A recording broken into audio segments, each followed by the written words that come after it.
moving forward, what steps we need to take to protect our own democracy. And on the point of the former president, he did respond to President Biden's speech and he called it, quote, political theater. What is your response? Well, it looks like he saw the speech. I guess that's good news. Maybe he learned something about what it looks like to meet the moment in the country, to meet the moment where people are hurting. They're thinking of the pain, all of the people who worked in that Capitol, who were there a year ago, whether they were members of Congress, their staff, janitors, or journalists, and to speak to who we can be and call for people's higher powers to reach that. Maybe he learned something from that. I guess we'll see. About the big picture today, Jen, which is that most of the people who attended these ceremonies today were Democrats. There were some Republican lawmakers. You do have this pushback from the former president and from some of his supporters, and polls show that there are still a number of Republicans who believe that the election was stolen from the former president. Does President Biden feel as though he's done enough to unify the country? And what more does he need to do, given the sharp divides that we still see on display today? Well, I would say, Kristen, that I don't think calling this the events of today a partisan issue or suggesting that we have reached a partisan point is doing justice to the tens of millions of Republicans, independents, and others out there who don't feel that way. We're talking about some Republicans in Congress, not all, many, far too many, who, in our view, in the president's view, need to take a look at themselves and think about what role they want to play in the history books. When their children and grandchildren look at the history books, do they want to be perpetuating the big lie? Do they want to be walking like silent lemmings behind the former president and who fomented an insurrection? Or do they want to be part of saving our democracy? So the question really should be directed at them. And that's our view. Go ahead. Thanks, Jen. 6 former advisory board members from the Biden health transition wrote 3 opinion pieces in a medical article calling for a new pandemic strategy that sort of embraces living with the new normal of COVID being endemic. And they said previous claims that we've gained the upper hand, now look short-sighted, and we need to change our understanding of what success is and what kind of target we're looking at. Has the president been advised on whether it's likely that we will have to live with COVID in some form or another forever by his current team? I have not had the opportunity. It's obviously been a busy day to read these articles. I'm happy to do that. And I don't believe the president has. I think I answered the question a little bit earlier in terms of advice given by his health and medical experts. I'd really point you to them to ask them that question. And just sort of following up on Darlene's question, does the president believe that COVID is here to stay? Again, the president's goal is to defeat the virus. The president's focus and objective now is to save as many lives as possible. Know what works. I know that pushing more people, getting more people vaccinated, getting more people boosted, encouraging mask wearing, making sure schools have the resources they need to stay open and do that in a safe way.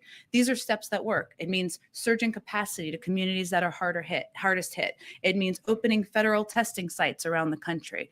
There are a number of steps we're taking day to day to save more lives, reduce hospitalization, and that's what our focus is on. The experts also wrote that vaccine mandates should be imposed more broadly, including for school children. Has the administration heard those concerns, and is that something that they're weighing? Are more mandates possible? Well, those decisions related to schools, and I haven't read the articles and I'm happy to, but will always be up to local school districts in terms of what steps need to be taken. And some have taken some steps, some have not, but those will always be decisions up to local school districts. And then the latest CDC data shows that the Omicron variant accounts for 95% of the country's cases right now. There's also data to show that 2 shots is ineffective at protecting against this variant. So what is the point of calling someone fully vaccinated with only that primary series of shots if the science is showing that that's not enough to protect them? Well, Jackie, what the CDC is advising is for everyone to be up to date on their shots. That means if you're scheduled at that point to have a booster, you should get a booster. And that is true. That is how they conduct their guidance for basically any shot regimen for childhood diseases, measles, mumps, rubella, whatever it may be. But I would point you to them for more specifics on where they are on what fully vaccinated looks like. They've obviously just provided additional guidance. Wouldn't there then, at some point though, be sort of a gap between fully vaccinated and up to date? I mean, just looking at the two definitions, if they're encouraging you to be up to date, and most people are eligible for shots if you're over the age of 5, or booster shots.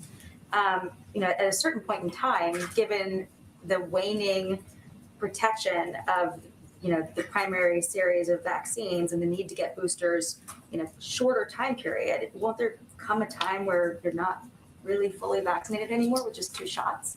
Well, when by up to date, they're advising people if they're due for a booster, they should get a booster. Go ahead. Thank you. Not to belabor this point, but back to Darlene's Sure. first question. As you said, the president, has often discussed the threat to our democracy. Given that threat, given the stakes that he laid out today, why not be more forceful throughout this year? Why wait until the anniversary to deliver such a harsh rebuke?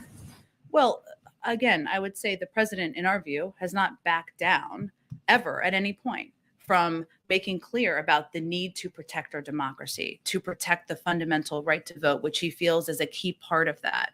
He also believes that delivering on what the American people wanted when they sent him to govern requires him, and it was essential for him to address the core issues that they're facing every day. Of course, that includes protecting their fundamental rights. That also includes beating the pandemic, getting Americans back to work. And he knows that in order to restore faith in government and institutions, in people's belief that government can actually work for them, that solving those problems and working to solve those problems needed to be his first and second priorities. So why wait till today to speak about the former president in such stark terms like he did today? Again, this is not about one person, even the former president. Obviously, today is an anniversary of one of the darkest days in our democracy. The president, I know from talking to him this afternoon, felt that personally. He felt the emotion of the people he saw in the Capitol today. He felt the weight on the shoulders of the people who were there that day, who were there again today. But his view is that this is about looking at this moment as an inflection point, not just about a former president, but about who we are as a country, whether Republicans in Congress are going to step up, what the American people can be assured of in terms of his efforts to fight for the protection of their fundamental rights. It's bigger than a former president. You mentioned voting rights. Majority Leader Schumer has vowed to hold a vote to change Senate rules to pass voting rights by MLK Day.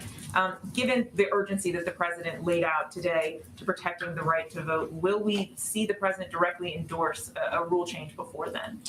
The president will speak next Tuesday, as you know, and he said right before Christmas that if that is a change that needs to happen, that he would support that. But I'll have more to say next Tuesday.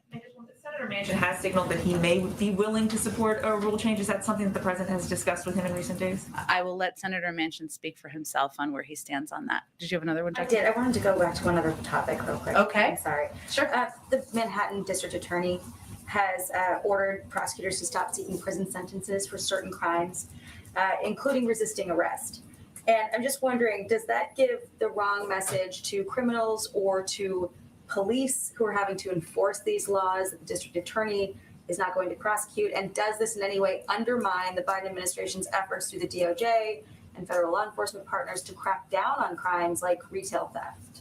Well, you know where we stand on supporting local police officers, local cops, and not defunding the police, and also our concerns we have about the retail thefts we have seen and the need for leaders and communities to crack down on that. I have not spoken, obviously, with our legal team or, of course, the Department of Justice about this particular issue. I can see if there's more we can add. I don't have all the details. Go ahead. Thanks. First, I just wanted to check. I know you guys had said towards the end of this week on finalizing the contracts for the rapid test, if those have been signed yet. I expect we'll have more in the next 24 hours. And as soon as we do, and as soon as there are more details to report, we will let you all know. That's what we're working on right now. Do you remain confident that, if you don't even have the contract signed yet, that you'll be able to actually set up a website, ship them out, have them available by the end of the month, which is your sort of stated goal? Absolutely. I mean, remember, a lot of these things are happening simultaneously, right? We issued the request for proposal that closed just a couple of days ago. We've been working to finalize the contracts. And as we said, and we're on track for this, we'll be issuing some of the first awards for that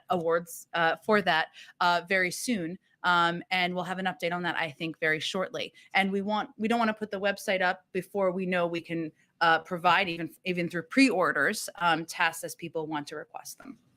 The Postal Service has asked OSHA for a temporary waiver on their vaccine mandate. I'm wondering what the response from the White House is. They've said that if they don't get the waiver, it could impact mail service. Well, I would say, just to remind everybody, more than 2 months ago, OSHA issued an emergency temporary standard to protect workers from the spread of coronavirus on the job everywhere. Companies, including the Postal Service. And the agency found that compliance with the rule was feasible for all employers, including the Postal Service. That was 2 months ago. OSHA provided several compliance resources to help employers develop vaccine or testing requirement programs and understand the responsibilities under the emergency temporary standard, including fact sheets, template plans for employers, other online resources, a webinar that walks through the obligations, employers, and information to help them come into compliance.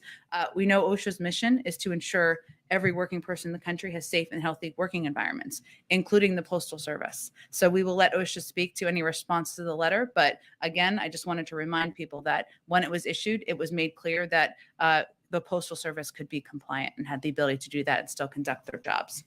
Okay. So just one last Go ahead. The president today made pretty clear that, his push for legislation to protect voting rights. But there's an effort among some senators to address what happened last year through reforming the Electoral Count Act.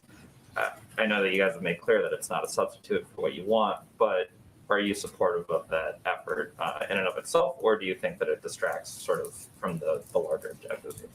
Well, I think it's really important for people who aren't watching this as closely as you and I to understand that that is not a substitute for the protections that are included in the Freedom to Vote Act and the John Lewis Voting Rights Advancement Act. That is why our focus is on those. And just as a reminder, the Freedom to Vote Act creates standards for voter access and voter registration, outlines criteria to make redistricting laws less partisan, strengthens campaign finance laws. The John Lewis Voting Rights Act establishes a new pre-clearance process to ensure that certain states and jurisdictions need approval from the Department of Justice before moving forward with changes that impact voting rights. These are all important protections given the insistence by far too many Republicans out there in using the big lie as an excuse to make it more difficult for people to vote. So it is not a replacement, it is not a substitute, and our focus remains on those two pieces of legislation.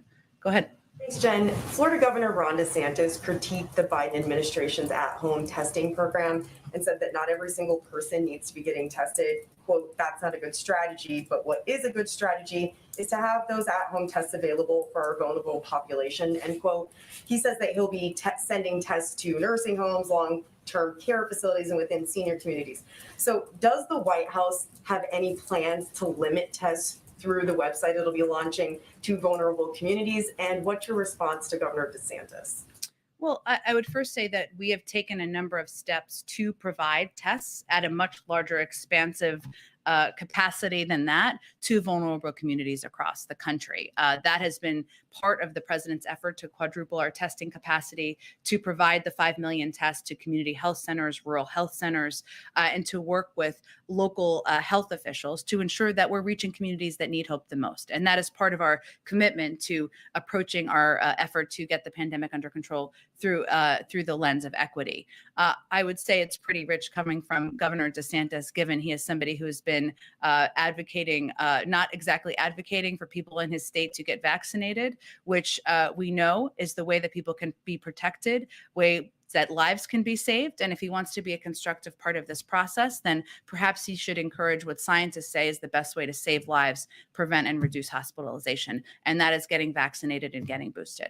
On voting rights, you've talked several times today about how the president will make the case on Tuesday that the country is at an inflection point. But Democrats such as Rep. Eric Swalwell say they're worried that if Republicans win in the midterm elections, that voting as we know it in this country will be gone. Does the president share that opinion? Well, I'm not going to get ahead of an outcome of midterm elections that is many months away. What our focus is on now is getting voting rights legislation passed and signed into law, and calling out, as Congressman Swalwell has, the fact that opposition, the 4 times that Republicans in Congress, in the Senate, have prevented even a vote on voting rights legislation is obstruction. That is not the Senate working. That is why there's a discussion right now about changes to Senate rules to protect the constitutional rights of people across the country. That's why we're having this discussion. But I'm not going to make predictions about a midterm election and the impact. Go ahead, Jeff. Jen, the president made very clear today that he assigns responsibility to President Trump for the January 6th riot and insurrection. He didn't really talk, though, about what consequences he thinks the former president, I should say, should face. What consequences does he think he should face? He's going to leave that to his Justice Department, which is independent. And the January 6th committee, does he have any expectation or hope or desire for what they may or may not do with regard to the former president? We are going to continue to work to support their efforts, to support the important work that committee is doing, but he's not going to prejudge the outcome of that committee either. Vice President Harris, in her remarks today, compared January 6th to Pearl Harbor and 9/11. Can you elaborate on what the thinking was behind that comparison? She's faced some criticism, especially in conservative circles, for that. Well, I would first say that, as the president also said in his remarks, if we look back to some very difficult moments in our history, back in 1861, there were no Confederate flags being waved in the Capitol. In very dark moments in our history, there were not people storming our nation's capital, trying to take over the office and even threaten the Speaker of the House. So instead of, for those who are being critics of the Vice President's remarks, I think instead of focusing on or analyzing comparisons of moments in history, I would suggest that they be a part of solving the threat to democracy that occurs today, that is happening today. And they are using this as an excuse not to be a part of that. Go ahead. One more on another Yeah. topic, Jen, if I may.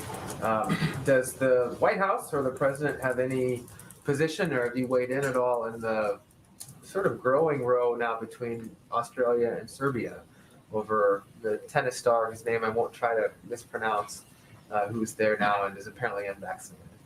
I don't believe we have weighed in on that. I can certainly check with the State Department and our national security team and see if we have a position to share. Go ahead. Thanks, Jen. Texas this week received about 2,400 courses of antibody therapy, which, given the Omicron surge, is not going to meet demand. Can you explain how these allocations are decided and when they will increase? They will continue to increase. They are done equitably across the country and to meet needs where we have them. There are obviously needs in Texas, but there is nothing accurate in any reporting. I'm not suggesting this is from you, that we have held back, that we have canceled, that we have prevented. Obviously, the availability of antiviral treatments is not unlimited. We're continuing to build on the supply we have, and we'll continue to distribute that equitably to states and communities across the country. And following on Jeff's question about consequences, the president characterized the January 6th attack as an armed insurrection, and of course he blamed former President Trump for inciting the insurrection. No one has been charged for insurrection, which is a specific crime. Does the president want the Justice Department to press charges of insurrection against Trump or anyone else? The president wants the Justice Department and the Attorney General to act independently, as the Attorney General demanded when he accepted the job, and as the president expected and demanded from any Attorney General he was going to select. So, you can leave the decision-making to the Justice Department and the Attorney General, but this, he did characterize the attack today as a specific kind of crime. That is his view. He was not making a judgment about or direction of what the Justice Department should do or how they should behave or act, and I don't think that the Justice Department or the Attorney General sees that he did either. Go ahead. Yeah, thanks, Jen. Looking ahead again to Tuesday's speech in Atlanta, how will President Biden's case for voting rights legislation be any different than the many arguments we've heard him make before in favor of that legislation? Well, he has made many arguments in favor of voting rights legislation before. Now, he is going to be delivering this speech at a time where it is going to be under active discussion and debate in the Senate, which is an important component, and in the week leading up to Martin Luther King Day, which is an important moment to remember and recognize many of the sacrifices that important leaders in our history have made. I will say he's going to Georgia because Georgia is one of the many states where corrupt acts on the constitutional right to vote and the integrity of elections have taken place based on the big lie. It was also pivotal to the civil rights movement. It's important to underline that while these un-American efforts are being driven by the big lie, they're also in line with some of the worst episodes of the past. But what I think you will hear him say, and the vice president, of course, talk about as well, is about the urgent need to pass legislation to protect the constitutional right to vote and the integrity of our elections. He'll talk about the specifics, and he's very focused on people in the country understanding and knowing what is in this legislation. Why is it so important to pass these pieces of legislation? What is at risk? What needs to be protected? And I think you'll hear him talk about that. And he also wants to, of course, restore the Senate working, which is not happening right now, as is evidenced by the fact that they have blocked even the ability to vote on voting rights legislation 4 times. So he'll outline all of that, but he will make a passionate case, as he has made, as you said, in the past, for why we need to move forward with voting rights legislation. Earlier in the briefing, you referenced, I think it was on ABC, an interview that President Biden had before New Year's, in which he said he was open for Senate rule changes to the filibuster. You pointing that out, are you indicating that he will be bringing up the filibuster and Senate rules during this speech on Tuesday? I don't have any more to preview the speech, but I expect he will continue to talk about what he's willing to support and do should that be needed to move voting rights legislation forward. Just looking to clarify the White House's position on the United States Postal Service's request for a waiver from the vaccine mandate from OSHA. Does the White House support that request or oppose? We'll let OSHA respond to the letter that was sent directly to them from the Postal Service. I was just reiterating the fact that at the time when the announcement was made, it was also determined that the entities that it would be applicable to in the government, including the Postal Service, had every ability to implement it. And one point that the United States Postal Service made in its letter to OSHA was, quote, this mandate is, quote, likely to result in the loss of many employees, either by employees leaving or being disciplined.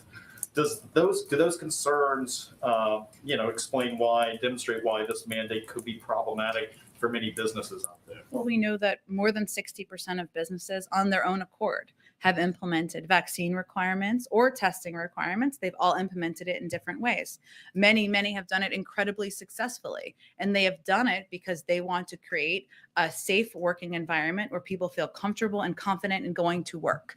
And that to them, to companies across the country, to the United States military even, is a priority in order to ensure their workplace and their workforce feels safe.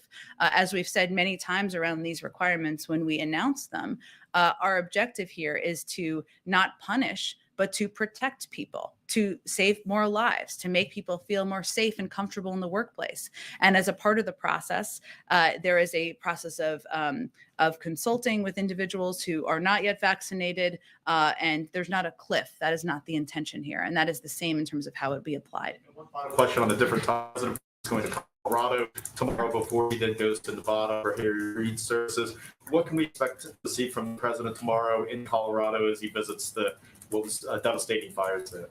Well, I think we're still finalizing all the details, but he will, of course, visit with you can expect him, I should say, to visit with local elected officials who have been obviously dealing with the aftermath and the many families who have been going through a devastating time with homes lost, communities lost. He typically engages and sees families while he's on these trips as well. And I would expect that to be a part of the visit tomorrow. And then I would expect he would also deliver some remarks, but we're just finalizing the details of what it will look like. Sure, go ahead. Thanks, Jen. First, I have kind of a semi-housekeeping question, Sure. then one about air travel. First off, last month, finally, dozens of ambassadors were confirmed by the U.S. Senate.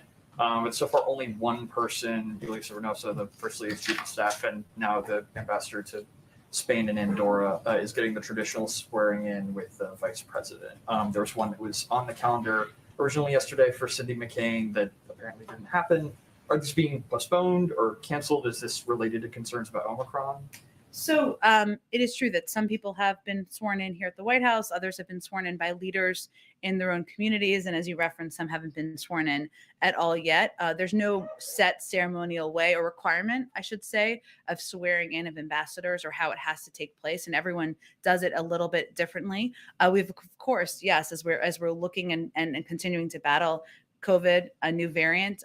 We've kept many of these types of gatherings smaller in size at the White House because of that. But I don't think there's really one reason as to why they're different. They are typically all different, and I expect they will continue to be. Okay, and on air travel, earlier this month, the FAA released data revealing that unruly passenger incidents were higher than in any other year in modern aviation history, and that 70% of those incidents were related to, they were called mask related. You've talked about keeping vaccine mandates for air travel limited to people who are not from the United States coming into the United States, but has there been any consideration that a vaccine mandate for domestic air travel could potentially reduce the likelihood of these types of incidents? Of people getting upset on flights? I have not heard that explanation internally. There's obviously a range of factors that our health and medical experts look at, and they have not yet advised at this point the president on a requirement of vaccines domestically. The reason they have given is, of course, that requirement for international travelers helps reduce and delay variants or spreading to the United States. And we know that masking is very effective, according to our health experts, in protecting people on flights. So I have not heard that explanation or argument being made by our health and medical experts. I may point you to the FAA or the DOT if they think that is a relevant argument. So. Okay, I have not heard that argument here. Go ahead. Hi, Jen. A couple of questions for you. One, as we speak right now, 350,000 kids, school kids in Chicago, remain out of school. Most are Black, Hispanic, and are poor. This administration has called for equity in education. So who does the Biden administration blame for failing these young kids? Well, first of all, the president has been very clear. He wants these schools to be open, including in Chicago and including across the country.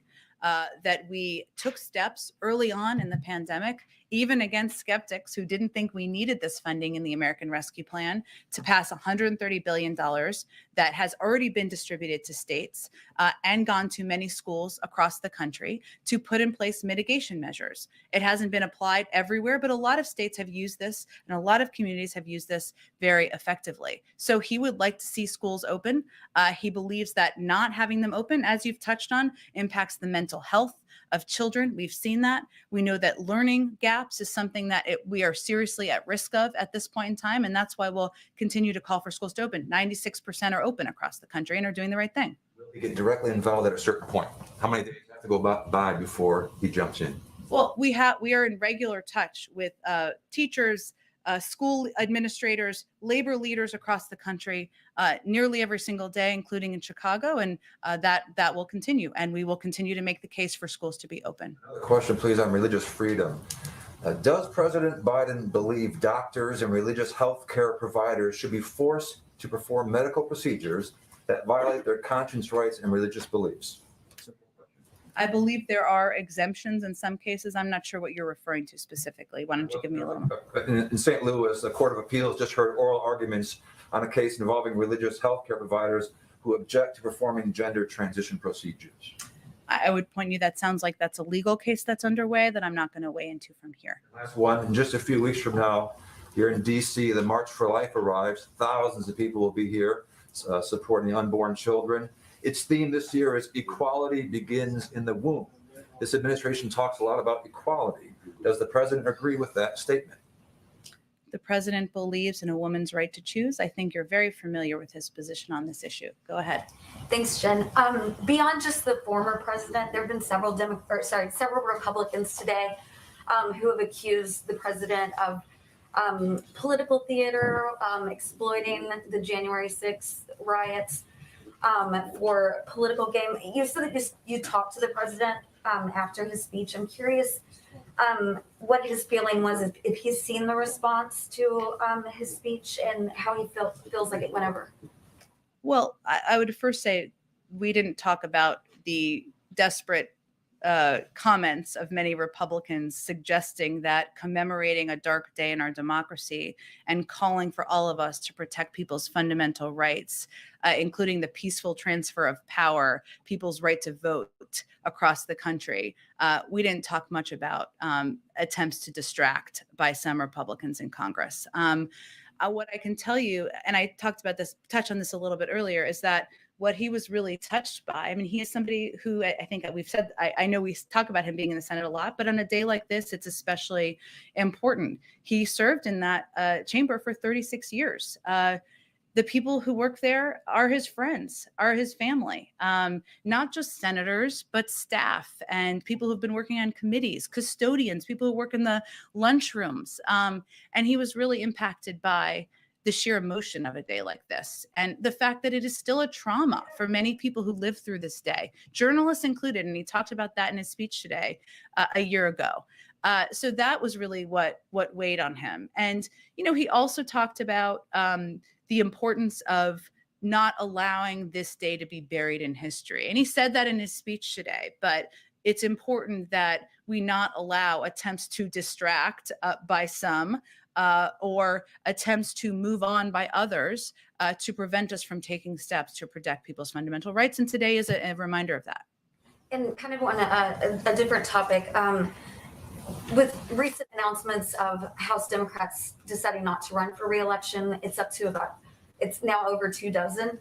I'm curious what the president's thinking is on that, how much he's involved in the discussions of how to kind of counter that, keeping control of the House.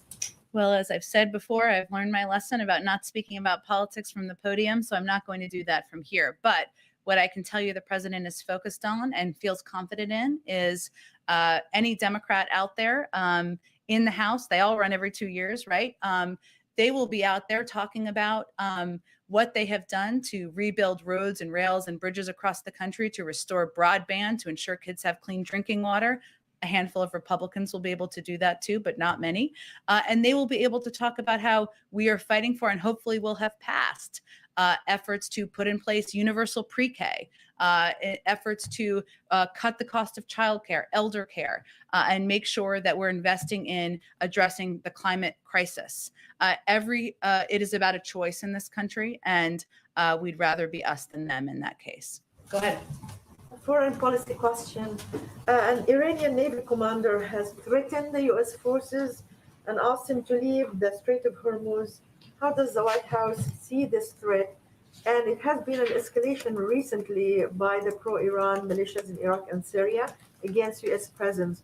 Do you think in the long run that will push the U.S. and the administration to take a decision to leave Iraq and Syria? Well, let me first say that I know there's been a lot of reporting, including, of course, from your outlet out there, but here officially, we don't have any specific attribution today in terms of the particular group by name or groups who might be responsible for this. We don't have anything new on that front. As my colleague John Kirby said yesterday from the podium at the Department of Defense, these sorts of attacks are very much typical of what we have been seeing in recent months, and they've been increasing, even by militia groups that are supported by Iran. But in terms of specifics, such as the name of groups, we don't have that level of detail at this point. In terms of intent, it's also difficult because of that for us to ascribe intent with any real specificity or certainty in these types of attacks. We can't say definitively who caused them or why the attacks seem to have stepped up. It is certainly possible that it can be related to the talks in Vienna or the anniversary of the Soleimani strike. But again, right now we're still assessing attribution. We're still assessing intent. So we don't have much more analysis at this point in time. Okay, thanks everyone.